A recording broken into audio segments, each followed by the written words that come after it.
بار توبہ تھا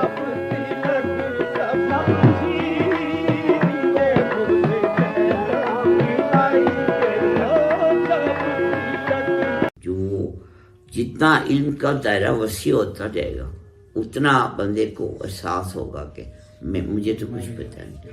اور جو وہ ہے نا کہ ایک بندے نے ABC پڑھ لی تھی ABC، تو اس کو ایک بندہ ملا، اس نے کہا تو نے کیا پڑھا ہوا؟ انہوں نے کہا جی میں نے BA کیا. انہوں نے کہا تو نے 2 حرف پڑھے وہ بھی الٹے پڑھے، یہ تو A پہلے آتا ہے B بھی آتا.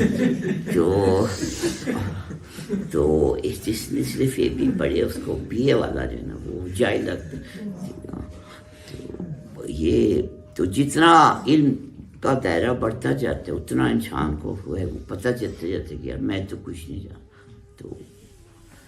تو اب سرکار دو عالم صلی اللہ ہمارے وہ تو علم کا شہر ہے. آپ نے فرمایا معراج کے بعد کہ ما عرفت، میں نے اللہ کو نہیں پہچانا. تو پھر ہر ولی ہر درویش یہی کہتا رہا کہ جی ہمیں تو کچھ نہیں پتا، ٹھیک ہے نا. اور جو جاہل لوگ ہیں وہ کہتے ہیں نہیں یہ کیا کہہ رہا ہے، یہ تو واصف ہے باخبر ہونا چاہیے، ان کو تو سب پتہ ہے. بابا ان کے فکرے جو ہوتے ہیں نا ان کے معنی تو ہوتے ہیں بڑے گہرے، لیکن وہ جو شاعری میں ایک ٹرم یہ ہوتی ہے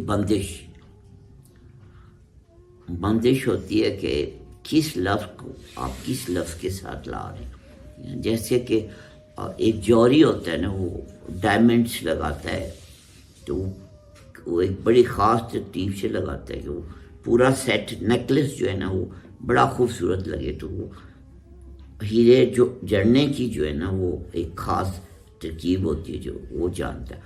تو بندش وہ کہتے ہیں کہ شاعری کا لفظ ہے کہ الفاظ کو آپ کس طریقے سے کس ترتیب سے لا رہے ہیں اور کس لفظ کے ساتھ کیا لفظ ملا رہے.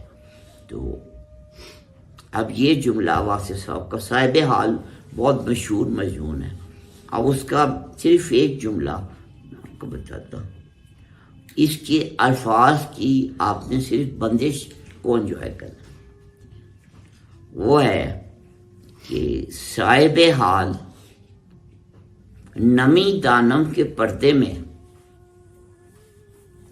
صاحب حال نمی دانم کے پردے میں دانائی کے چراغ جلاتا ہے. سبحان اللہ سبحان اللہ.